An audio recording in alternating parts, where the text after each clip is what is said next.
You guys having fun? Yeah. Let's hear it for all the comments you've seen so far. And let's keep that clapping going. For Mr. Walton.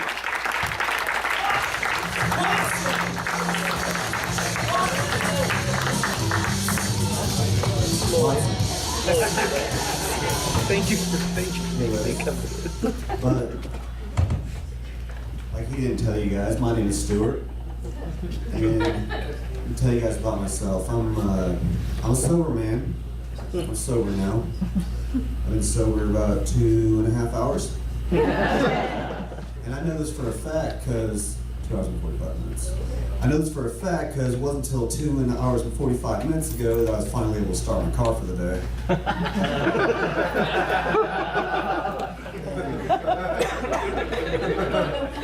And for those of you guys who don't know, the worst part about having a breathalyzer isn't the $70 a month you got to pay to lease it or the having to drive sober.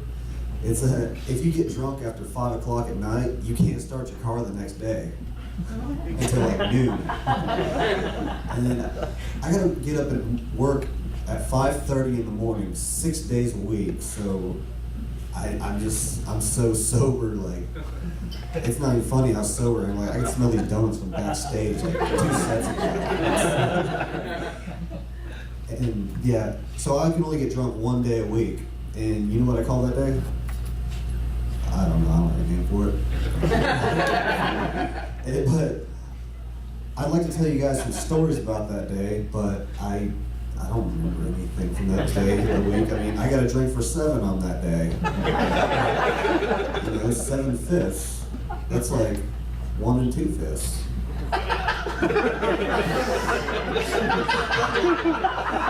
And, you know, 1 2/5, it's like 140%, and it's 80 proof vodka at 40%. I don't know, I'm going with these numbers anyway.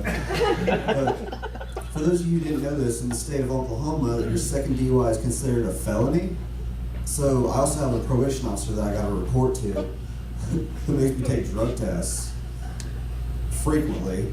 And every time I take a drug test, I have to pay her $40, which I feel like I should be charging her for that because it's clean pee. I'm pretty sure I can get more than $40 for that.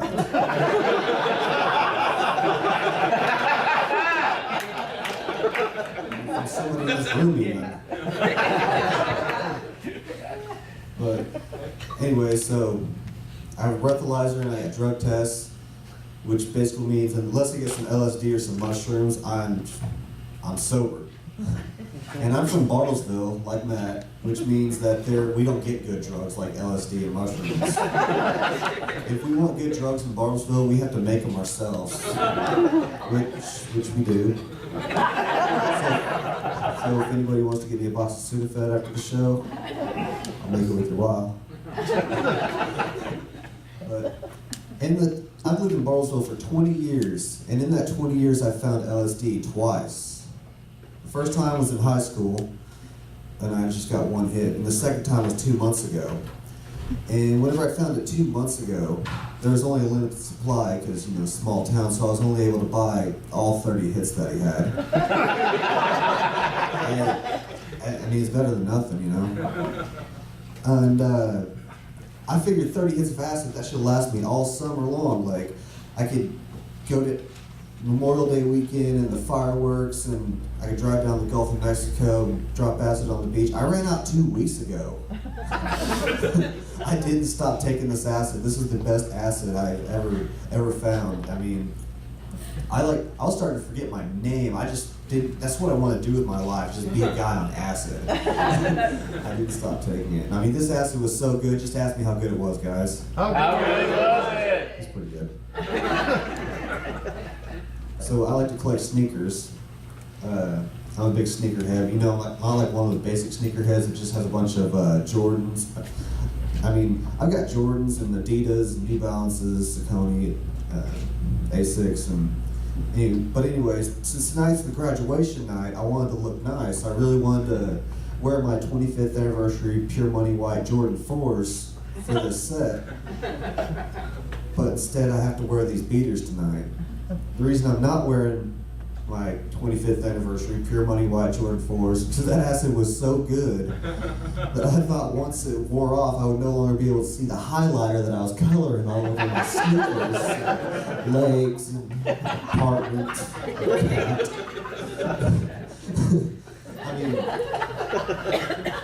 you know, when you're on LSD, everything looks so much different anyway, but a highlighter, I was so convinced that I wouldn't be able to see it once it wore off. It was like holding a unicorn's dick, no homo. It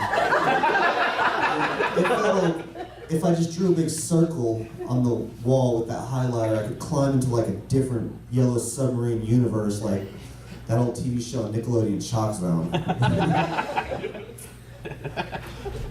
And your friends and family, I don't know if you guys knew this, but your friends and family are a lot nicer to you whenever they think you have a drinking problem, as opposed to an LSD problem. Because whenever it's a drinking problem, it's like, hey Stuart, we're really concerned about your health. You've been drinking a lot lately. We care about you. If you take too much LSD, it's like, hey Stuart, what's that game you play on your phone? Robot Unicorns Attack. You are burnt the fuck up, dude.